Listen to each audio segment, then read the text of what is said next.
Siate po yekana la nusianu ike wom ne la yega danzo be miatere mia po mo ike mi na nko be Pan Africa TV ye wona ike mi deto mede nu pomo eje ya nye dumanyuma so apo wona ya mi sro nu achu abadu nti alle ike du ho no cho gomeje ya fi gba mi nu gbamre ugbo mi ape de konu ale o cho hele nenya be mi atogbi o le troso bom abale ike mi le gbrom egba na ta mi egbanu le de konu ugba be nye be mi ndudu ha de troso boso bo onya nye pupopo hajijio dudu trosobosobo onya nye bebia nye bemia fonko chochode trosobosobo onya susukata la bemia gbenu la nu yogbo eya onye nu yoka yo metimi la wona yo manya moto edem kwa mi akoso hanokwa ikameto enya siriba sidie na mi dogua yomne na mama totoga na anu de ke Beatrice Tonyeli nu tegba eya enye nye magbeda alo producer ye maglobe edem lo mo bright ye nya American ano mo ngudowom nam chofi vedas ne gadre afa nye preto wi oganye ba mi onuka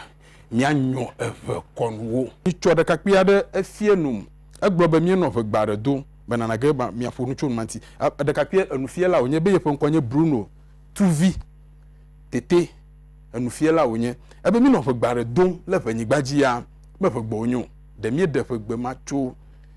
a blugbema nanye be mi da over nyi chokosela me na ga podu ebe mi gbo na benu ka mahwedem ebe manye fe gbonyo ebe blugbe ko group ya magia tum ye me mi de enumatwe nunya di do onye asimotio ta anye amesia me ke fie numa mbhwe atera merenti abia ma hafa susu ebe manye fe gbionyo ebe fe gbienye be nu ka monlodeji Malondeji ploma khwedema makaraji be vovototo la domio kan egbie ela alienye vegbe la kwadon ma mafigbe ele vovona agavegbe ye nene maka agavegbe ele vovona angologbe ta na mafiobe ma khwedema ye angolotobe malondeji enyade ka ko nye gloma ole ne mi da wa vanyi choa e ganya be mi headmaster na no ba fonu 20 ebe mahwede ma be blugbe nyom ye de tum gbogbo ya jiatum mi hwede ma na bluto be ya jiatum ye begbeto be mahwede ma me fie be mi de to blugbe mo de ebe ile yo susu no a blugbe me mi de twi nye me de mi afle nu yo me do zo na mi Pan Africa TV akbe yes egbele be mi wo na bubu Robert mi ape mama evaro yo mi chu ebanyigbaje be jonu fanya mi pe wona go ma mi eja ye dibe to kukure de ma mi aye de eji alaba eye kra enya be mama ikenye fie nyonu a na no ike mi nu fom chuti aye mesekpo ya nye zigbanto ike alaba wanye enusosoro na ebe de tugbe okata le nusorom chu wona em egbogbon fia be jonu mi ejogomo chu nicho no be jonu mi de mi asenyagbe jonu fe jochu fe yo mada kwena nu pola kwete le mi ekpon la gafufu yema akpene mi mi owe le etoji le enupom jonu no be jonua enyagbe jonua kwekwa ejo amanwu jonu enye na ne ike jo amanwu le gbogbo ma kle muti la mesia ye wo ganye achodonu vevie adana evao ike wo ma poasi di o magbo ala chodunu magbo yige fodo be jonua ejo amanwu alonua ejonu ewunye voa amaru hanu gbogbombe uno mele joma ta uno gbogbombe jonu wonye mamala joma manye ye ta oglobe jonu ma globe egbi o maye jonu wo pe va bo alo va sugboy ka fi o va le jonu mala ejoma ala be gomaje jonu mi jonu o ma mi jonu do fo jonu ta o ma mi ta na male va gbogbom fie be do mi le jonu ye ta o le yo be jonu la enya bia ma de ka na so sugba wa mi le mi susu pan ko le nu yemi nyi o ye mama ono hala jimbere obe anyi gbalejo denyi gbae wa me no fosika anyi gbalejo denyi gbalejo anyi gbalejo wa me no fosika anyi gbalejo nese haye wo nyagbe ye gblomole efiegi ye sika jocho nene make jonu ha joima obe wa mano vai fosika ya anyi gbalejo tamara kama ta gbo be do ma sika lo do ma jonu la jomi Yeta pola yombe jonu la o. Ye me wo blofia be enye gbe susu yi vavan be ama osusu lolo tadi bi azan osusu ademe do am na se goma. E kama ye. Ta fi be enu onyenye ejo am. Ejo am. La gbogbo mo plenty na. Amara na di bi achode pe afimi azori ngwa. Mada pena no polo bete la me ole gizi pe pole mi po apena dongo. Jonu o jojo fa ike mi aglo a ejo anyevo. Ye wa foji dede ma ye jonu dola alo ye dia foji plesi kan ma bete kwa ye die no manti tade ni mama ola nenye be eyila gblema yo eyire hodokwa de fo ye ha kwa na jojo mo bia nanu kwa de kwa bia kudoko fo be je juno di chaya nene maka onwo dolo ma ka fi aye pe ta ne pe kwa anolo popo alezan ta eji amgbo yo di am ta jonula ejo pa primi ye onu ofo ha etra ko Ta fe efi gomejiji afia mare na po jonu ajojo mo pe na onye mama dagbe la fa pede mi ano mama ble mama ugbenu tonwa ameleka mi ble koseva ima jonu a jojo menu afonyo amofo jojo mefenu na onye ha fi over kwa den ba tekpli wo va do junu ofe o e ma o fi ma yo mi na junu le jonu abeleka he no gblebe ani ewon enyene nene make o donade e come abeleka baba kole a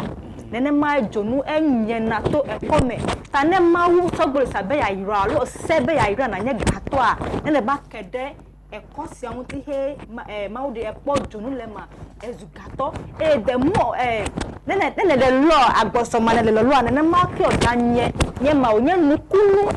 eke ameke to he menye do kwito di la no kedenwa ofu asinu ofu abubuinu viva poda lo eke edu ogata lo fu me to kata overlone eno na ndogo yon to eva adole yon to na va saint pete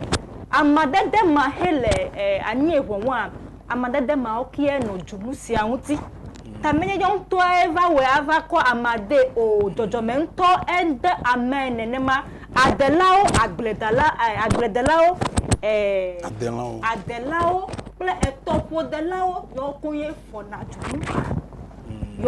fona junu ta junu sede enyena to ekome abeleka ma opodon be evulade lecha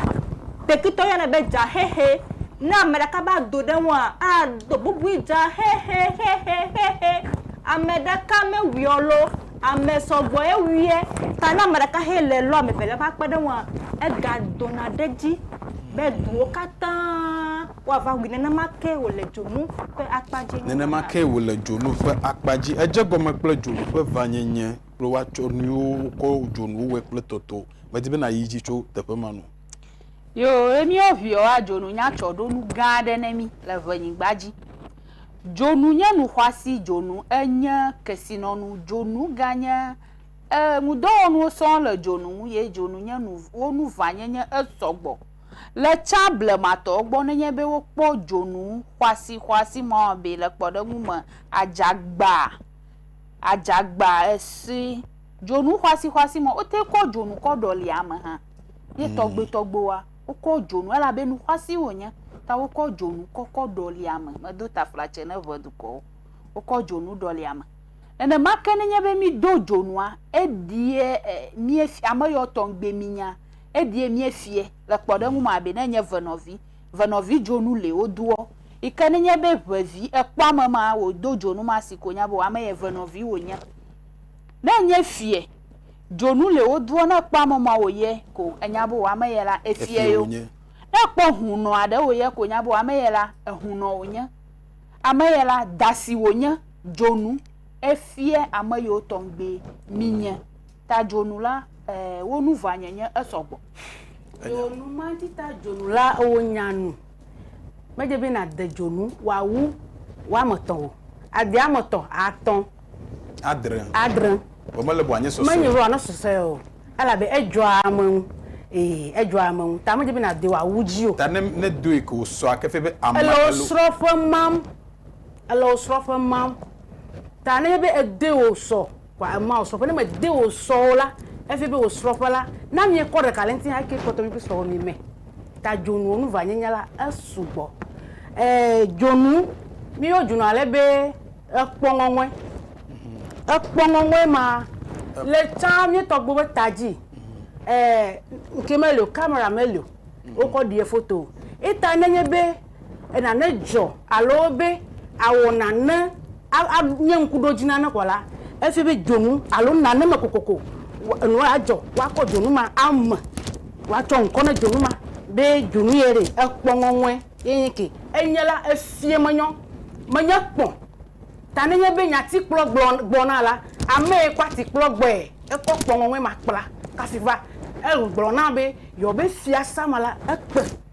ta know how to ga kpo to la aga ko na na akowe be ajagba na efi be jinye gba efi be ko jinye gba be akodo ntine be ni be ye o pon eyan la eye nya ajagba la ihan ga me dibe na de ma gomenwe ajagba ebe gomenye nuka jinye gba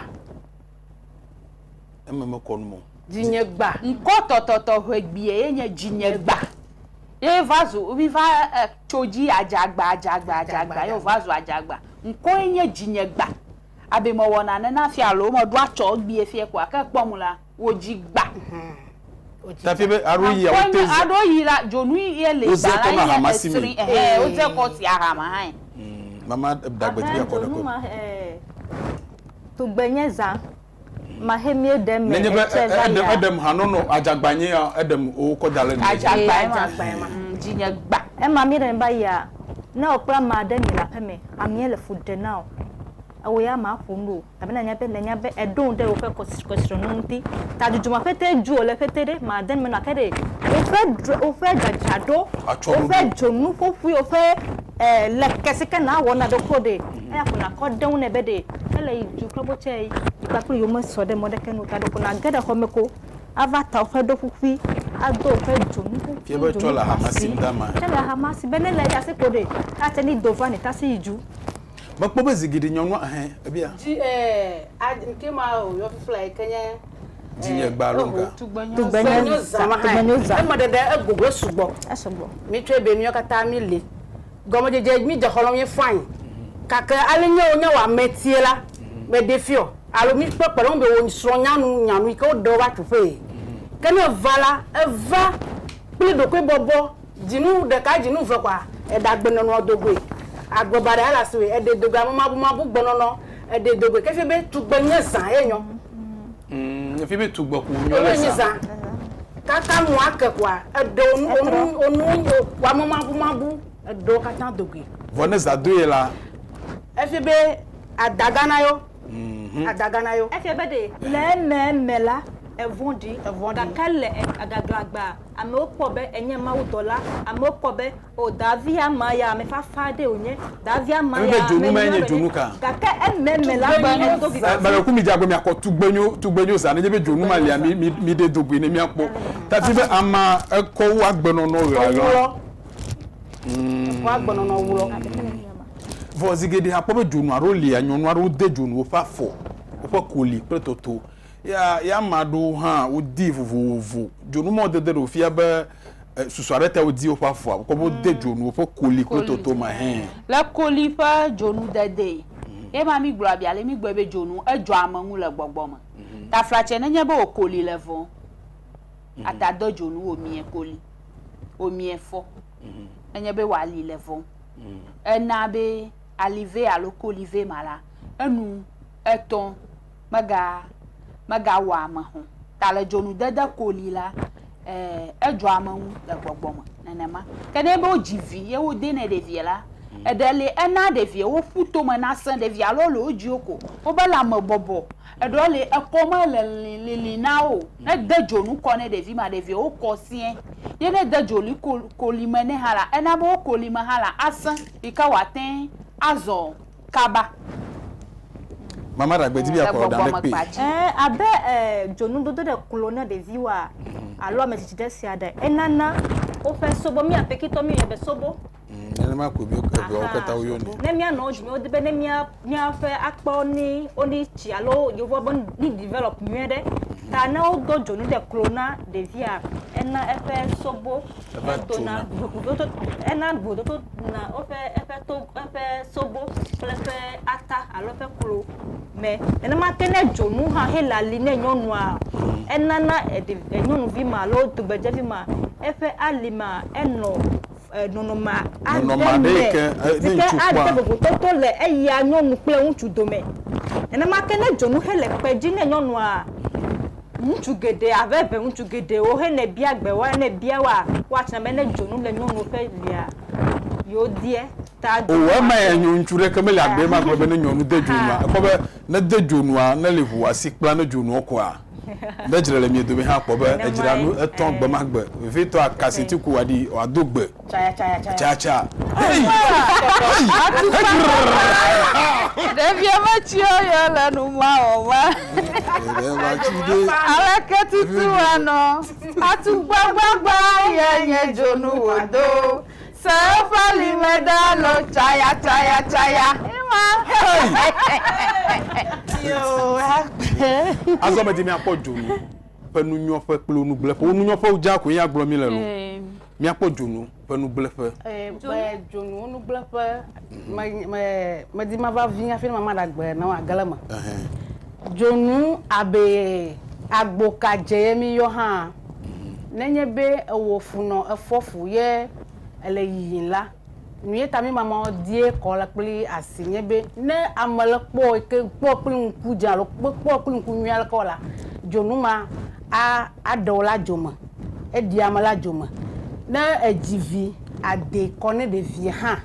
Le te fa de sia de keke yimela la ejibo jonu ma na asina ego be e di amala ajoma. Nku voala ke me po am. Le ayi ke me le wo fofofo pli wo vidiji sia am. Ne mama ga ko abe gloti hala edam boma kucheche edam boma kucheche ko ne gloti le ya mi hedogu ne mi akosa edam edam boma kucheche ye oko wo gloti ya edam boma kucheche ha ihe ndudu onye ndudu nyo oduro nko abe esuri egbomola ha be galato mala nko adagana nko alo nyo chone esuri ego manya be ne kpla po be ebie mo ma tan yo nuyen titane waye be esrila anyi be epo mi to bo primi mama o chamesi bi ale mama ble bai ble nene o chamesi ta ale oko am ejonu ko va doli amieta la otro zofu efuima eta o legend o de babe esri me di mi apo jonu penu alo abiuse okay abiuse nketo enye gloti uloloto jinto yo be esri mi mo bo mi apo jonu penu blepo jonu enu onu ngaka efenu na peche esogbo eke ne jonu bi agblen la eton gblen afe eton gblen duko ne jonu amade megble ko seve me be jonu a nyonu o fe jonu enye me kele bevede na o la besika ene o cho o to o ko fe ji ko die jonu me o cho fe lonlon ko die jonu me la be na me fo asi o kana amade fe jonu le ne va kwe ne o vegina miela no ga gble kwa na mi mega va le oko ya ne global mi ku ko ta na va ko jonu a na me ponyo do keke to ma do na o molima ati o fe yo me fike ne la va ko fe jonu ma ko do juro a plo ifi ma ole a fi ko jonu ala si o ene ma ka wa me kenya nu cho fifi anwuti a fe me gble ola wo ha ajo yo me jonu ado lo yo na be no jonu eno jonu si awa o le fo me abedo mahi nyonu ade fle jonu dadan ya okule gbo o di nya be jonu mani no ko ma me be fo me to kata ficho do kata na va po go meleme na made yede eson de fe amade yede di jonu da wo fa jonu mani no ko ma me be wa dona fo me to de siade akane wa mada ka pe de ba ko jonu ma te ko jira do le fo me to bo alo na ko yi afa bo bu me alo hon bu me alo du bu me ba le un do wola ngoni ma ati ayome aba ko jonu ma ne make dzonu aɖewo le abeke megble be wodi be ne noƒo ma me ne vidzɔ ɖo na va kpɔ be mama nye alo miaƒe mama ye le ɖe ye fli da ɖe anyi le ba kɔea ɖewo ma nya ma ame ɖe ku va kɔ dzonu ma kɔ do na ŋɔli ma aɖe fu na agbenɔawo va se ɖe se mewo va ho ame kuku ma de dzonu ma afi mia yi de mia yi de teƒe bubu ame ti ma na afɔ nu tso dzonu ƒe nugble ƒe ŋti sue hafi mia ma da se le mi ŋti age ɖe teƒe bubu yo dzonu egblẽ nu geɖe le ameŋu abiale mi le gblɔ mi nene enu sia nu la wo nugble ƒe le wo nyuie ƒe hã eli dzonu le kpɔɖeŋu ma abe ʋenyanu ko dzonu ye le wali dzi dzonu abe woame 3 woame 5 woame 7 ko ye adzoa le be atso abe ŋutsua le be yale ko adɔgbɔ akpa sesẽ ye tenla dzonu ma la wali dzi ne koe ƒo ŋutsu ma ede gui egblẽ ŋutsu ma dome me ɖe ku me do taflatse ne ʋenyanu nye me le gblɔm bia ame ɖeke ne de dzonu kɔ ƒo srɔ̃ alo na kɔ aɖe dzonu ko akɔ ƒo viɔ egunu wonye wo me wɔe o eviɔ me wɔe o ta nenye be adzo ye tso la ekama ye la dzɔdzɔme hã nya be adzo ye tso ye zẽ ta awɔ dɔ na o ye dzonu wo me fɔ dzonu la anyigba nɔ zɔn ko va kpɔ dzonu kui ɖeke la anyigba ko be ye fɔe me ɖe kuku ne mi adze yo adze ele afɔ adze alo afɔ ahovi wo me fɔ dzonu eyiyi ye mie mama wo fɔ dzonua wo de dzesi be anyiʋu eva nyi da ɖe ye wo fɔ egbiwo ma ame ɖeke megate kpɔ dzonu le fɔfɔ me o ta nɔ yi ko akpɔ dzonu la anyigba o dzonu kankie nya kpalio ko tsɔe eme kpɔ nyuie ko etsɔ ahovi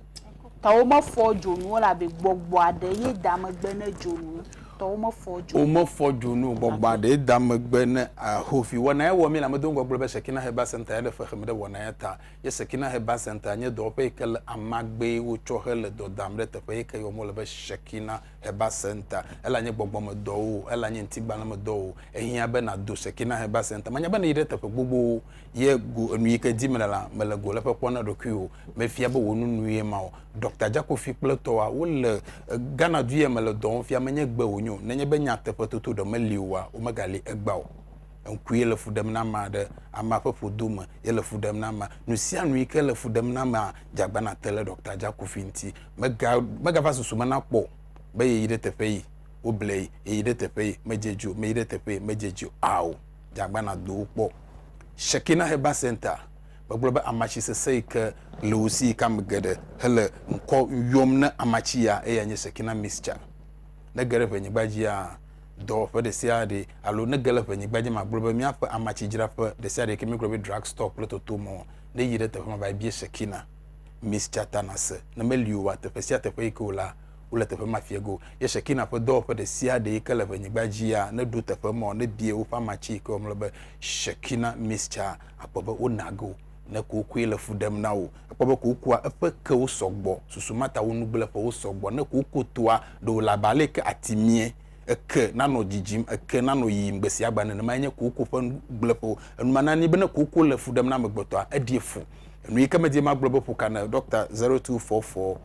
941428 0244 941428 de tu magbo azo abe kpekpereŋu yi ke wɔ ma amewo le na mi ke nye mobamani alo mumua nenye be kpekpereŋu le asiwe ne bi na wɔ ne mia miaƒe kaƒodzesiwo ye nye 0243 408086 nyitsɔ aƒetɔ aɖe ƒe babia yi ko bia hafi wɔna na wunua ye nye be ebe ye kple ɖetugbi aɖe yiwo li ebe anɔ abe eƒe atɔ nye ya aƒetɔ ya ŋlɔ nyigba dzi le vɔnyibedzi ma yɔ du yi ke mo tso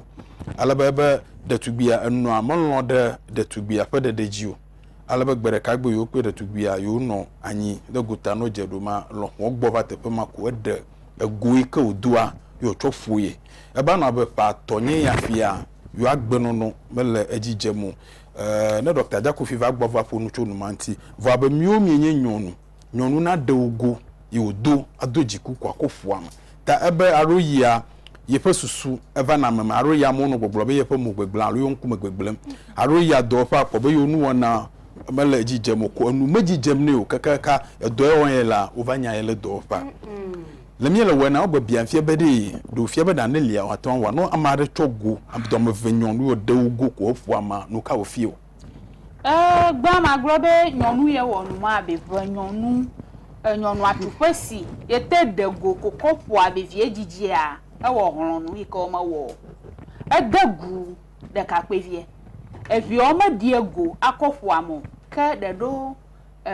na na ejo wo sesan okay abele kpoda mu ma mi o ma fi o wa mapo mo ajunyanu be elevovon na ajunyanu ade be elevovon yo kwasinu echopea wa dego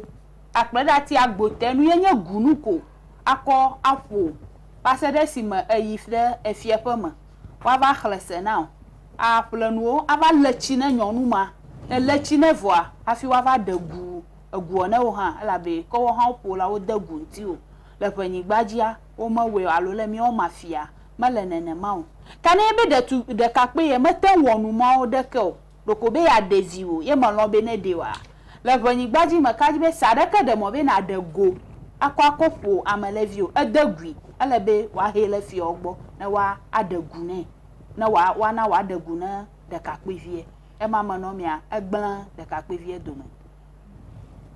jojo mama daside nuike ma jokli mi o mi awola jojo mama dasile ju ke edo etefo kan tefo e ka fin ma dogo abialele mama bla oblenena amalevi ikebi adevio imono na yipo kwa adawgolo watamu kwa akofu igla edegwi pa ye magagbo aijia nyonya no mi ogbelogodi alo gbe nke go emi duode mi savo le majinu sia jinu ye mi savo mata enye akpohonu ne mi le mi afo me pli mi ofo mi opio nene maka onu gble foyin ke gbo mi la nenye be amale jagolo ji oju menye mi onu alo ele vovon ye do chope force ni do go fuela ele mo kakebe na ikuma devi o ma gade ko do go ko fuela ejebe jojomo pli de ko on kata chatitre non fon ma ta jibe de kakpevi a hele sebo wa degune atradi wa gbema akọ be bienye be devi ma alo ntuvi ma alo nyamvie evionye nyamvie lentuo body na no mele jije modi won to ha gba de gudoko na ebe mi le o je goma tete kwa ye ba be egbelenwu na ye o ko nke ajalere ka bana klo ha ele edegun to ha do ko nti gba na mu o gale gbegbelan ha de egblan esoro fa na view alo be ewe nya me ka gblan de si adeta ajebe ntuvie ba hanya no le segbo ayele fi ogbo niene jojo ma glori wa gblene mama dagbe le mi ave do me fe pa di a nyonu ya ewo amedunu ewo nugbegble sike ojebe oni he to ne evie wa grobe etumbra taje bon dem brane ejebe nyonu ya oni fobuko danti oni fobuko no bo fobuko a ewu de le pekitosi alove do me tosi na amada wo nugbegble de ola wo fone ono na asime alo fufu fe afufu efusia edo kata wa fufu ednyonu sia fe to he na nyebe wa do adubo azida be kosadaka ene one of them wa kokode tamene nyonu sia akọ abobongo alutane akọ lutane no lutane bode wa tu atadi pe wa tu like akọ titi de tajine emegba wa bla no be wa bla no la wa he to senu wa nega gomede egasike he wa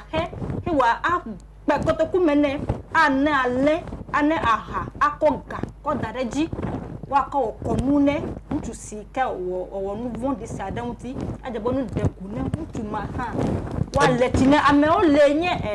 gbogbo me do wala lo dekonu to wa ko amagbo akọ letine nyo ntu sia eke nyonu sia le gbede le mi atogutogbe ngolia ajabonu nyele do me ko ewo nu gbede ewo nu majo ando keme jebonu wo vida da vondie ne for visia ne be gato onya nyonu sia amagbe ya enyo pe en don pe mi ave nonuo enya de egbaji mia no de ejebe enu ye kuku mega na nu to je mia no ado de odo na pe obo no to so tare de nu si a ejebe nu popo dan nu tane no ni nye afi Dr. Jacob Fifa afi wa je wona goma na fie mo eji wa to afi de ka pe ma na kpo gbojogbojo le wodo kwem maji maje babia wo goma ya cho Victoria wo tepe echu amfa yo Victoria halebo nko na pe togbe nko na pe ebe nyi be wo da jonu mia penti gbanwo pete paro di na no le wa be konu ne hafi wa da jonu ma wa jonu dedewi abi amere chuku bi adejonu yepali yepe kolokwitoto gbogbome na no do wole bo wa hafi wa dejonu ma wa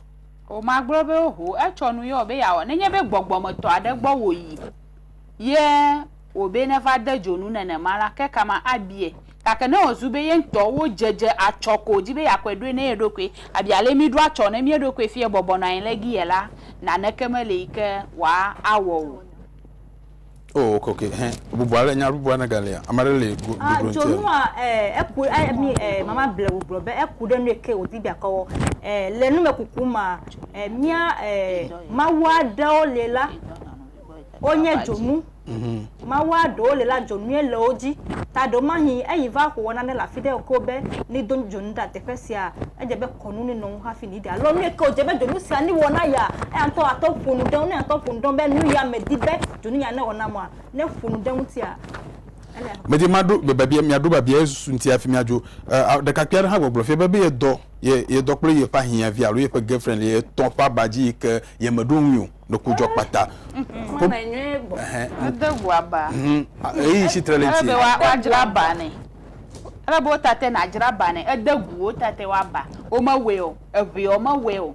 enya ko veviade na mi ebi o ma we o makomonu popo ya ga ko agbre na evenyonu alopo nchu obele zigada mi wo na no sika majebe mi awo male mi odekonu menene mo ga ke mi twebe lonlon tepota le podangu mo dadanye hogbanu eva gbonye fieko o plisron o fa ko ma bada se le nye sro de banti nebo no va mloji manyo jojo ma chiti trede wo mo we o zigada mi wo fo dadama sika manyo be mi ano wo o wo suro de bakwa majebe na mekpla madeko anye wo nto wo do me vi kura ha majebe na mekpli o tane de ka pe vi ebe te do yonu gbo le tate wa bajia edegu o tate wa ba elebe wa jira bane wa hefie wa kwa balance ya chu Mr. and Mrs. Techi Theodora alonka ebe your place royal wo na pomcho Asankra Goa ikala Western region wona do jijoni ale gbegbe chu choji heyi na consider the sia de agbagbaje gebe yo ha no program support unple 50 cedis bada kwa manya bro enyi maga gbo pele nyamanti nyebe nenyebe edo nyanu le tata wa abaji alona na wa abaji ni mama blo wa jira bana wala jira bana jojo mama duanyi ne mo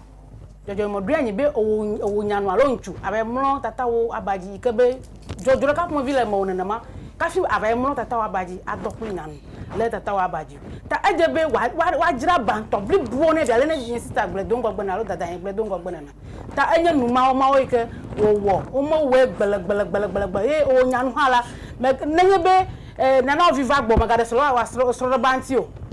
nenye be yi ame gbo ayi yi wa konta gbo alo yi wo nyo gbo yi me de sron la ata na sere mi abanti ne mi ya mroji okay apoto ya fonko ma wonwi har ka be fonko nyenu ka azi okay azi Rafael to hohwe ebe dakpo manya grode wona e wo mi lebe glipu hohwe ka umu amiga le glipu ma wo form ji ye na make gala akpedem ha be mi agbagba jembe mi le ye ya ogbim de hohwa wonu ye ho ama wo na du alomi alebe wona na no ji invo ale wona le yima ebe manyo be to kuno kafra amayu motemfuo nu plame ko mesie nu na kpogo mele wona ji be mi ano abe adanwaro won kre nuye won be wakpo adejesia me gbagbajisi de sia de jegebe mia awon nu me dakpo manya gbo ne mi vo amogbo ma mia gbo fage mia fo iko yebo fo kojo enami 12 cedis Rose yawa kubama enami 20 cedis Agbleme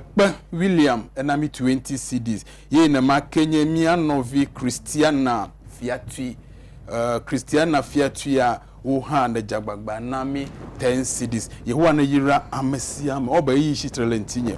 ka badia yo letepe ya okure nkoyo mo yo va yenye jojo ma mia togbu fo nkochocho le dudu nu amaro gbogbrom number ube chachu pele ami ebe chachu pa pele kukuya ebe horonko wonye awo gomejejia na mekame nenye horonko mawa nye duva mi dutu nuka to gome varo tepe yivu va fi mi vale nu monpon bi da sele nu manti horonro fo nko chocho ima epe nyigbaja ne va ton chachule ne va ton nyigbaja chidile ne ya nworo nyigbaji chachule ton wo to horonko ta nko ma yo mela horonko ma yo mela enu e va wo fo jojo mo nko ma haji mi vale ro konpe mi va choki kotoki nkwaro le mi obi o mi motwo enu yo dwa po nko mi echo mede eyi de mara seleminti mede ma biembe amaka o mi le egbeduga na fimi mana mo mi ala be nyatepe gama wo nya amado ike mede madakpe no gba no be nyatepe gama wo nya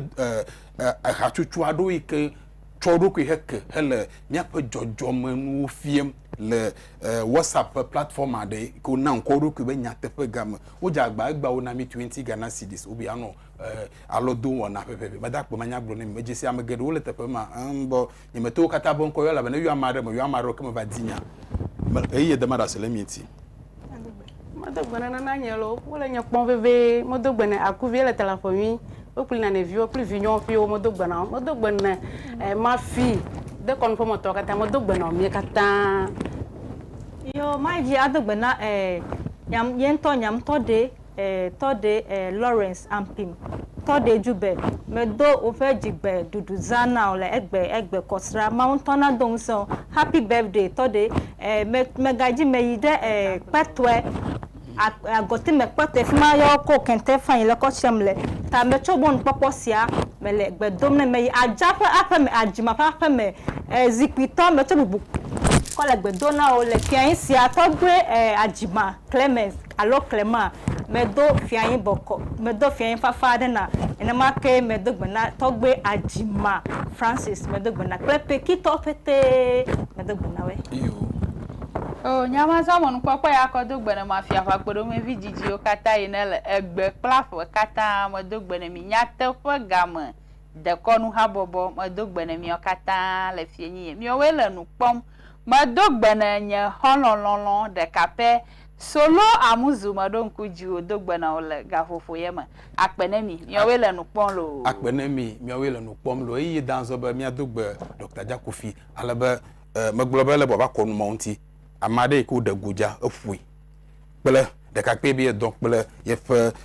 ye dokple your into be your girlfriend you are here ville ye top abaji ye ke ejisesele si be wontu ha tetu le gapofoma ma meti bi Jakofi na mapo nu 20 alebe for the day ole wa fio hafi na wa yide wonu fefie ejimada ko manya gblo na nye be ya nya zigba ntole mi ekoma wona mi we kwosera de siade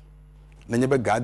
gaden photo mple adaba popo wi atom nye no jivada se no ka gadre plafa tepe ye mi soro rusiano akure de konu onu nye chokosra igba mi anyi no gekple